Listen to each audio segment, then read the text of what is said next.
Welcome back. All right, we got a royal comedy with us right now, okay? She was crowned the winner of the Crown Royal competition back in 1990, and in no time at all, she was named the queen of comedy. We have Adele Givens in the house, and we are practicing on her anchor woman right now. We've been working on that. I was doing all right. You were doing okay. I was lip syncing with you on that. I saw. You saw that? So at the end of the day, you can always, if you wanted to, you could transition. I could flip it. I could be the karaoke queen instead of the queen of comedy. All right, so you are in Jacksonville. You've already you got a couple of shows coming up this weekend. That's right. All right, tonight and 2 tomorrow. That's right. Now, tell us a little bit about what we can expect to see. I know. We know that you are really a lady, and we can't say what we want to say because it's daytime TV. Such a lady. Such a lady. So tell us a little bit about what people can expect at the show. Well, I'm going to do a little bit of this, a little bit of that. I might mess with that person. No, I'm teasing. It's going to be a great show. I can guarantee that. That's the one thing that I'm the only comedian that guarantees or your money back. I guarantee you'll love the show or your money back. Yeah. Now, where you'll get the money back from, we ain't worked that part out just yet, but it's gonna be a good show, so we ain't gotta worry about it. All right, now I can honestly say the first time I saw your comedy, I was like, oh, I love this, because when you grow up, you're always kind of told to, like, you know, sit proper, be ladylike, don't be too aggressive, don't be too loud, don't be too this, but you just said, no, forget all that. Did I say forget it, or did I say something else? You said something else. That's right.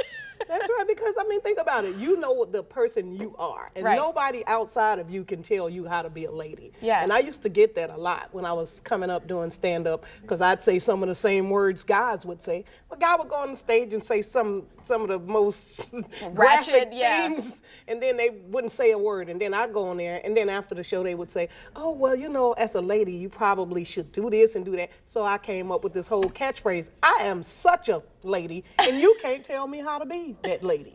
I'm the lady I want to be. Yeah, I love that. So coming into comedy as a woman, I feel like there's always, women have like this tax that they got to pay as a comedian, right? Because it's like you said, dudes can do things and women have to try just a little extra. Yeah. How's that been for you throughout your career? Well, as you just heard, I just come up with my own phrase because you're going to follow my lead.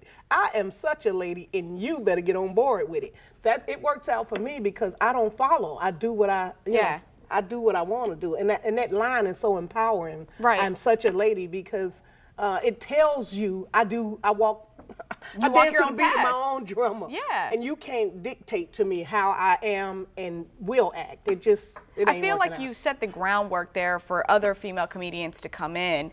Like, how have you seen like the next generation versus, you know, when you came in? How's it changed so far? I haven't been watching a lot. I know I'm guilty. I'm so bad.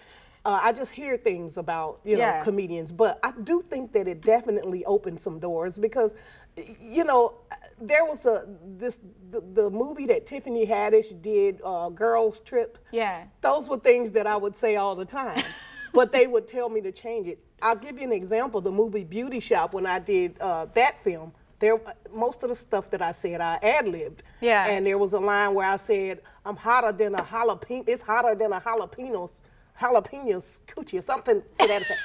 Well, it was a lot more graphic than that when I first said it. Okay. It wasn't a jalapeno, it was a pepper, and it was hotter than a peppers. Okay, I got you. But back then they were like, you know, we want to make it a G rating. We want to do a PG, whatever. So let's switch that. You can still say that, but find a more creative way. So I did it. But now when Tiffany Haddish did Girls Trip, I can tell there were no restrictions on what it was she was saying and how she was saying it. Well, times are changing, and you guys can catch her show. Be sure to catch her show because, like she said, it's going to be a good time. It's going to be a good time. And you can catch the segment again on our website, firstcoastliving.net.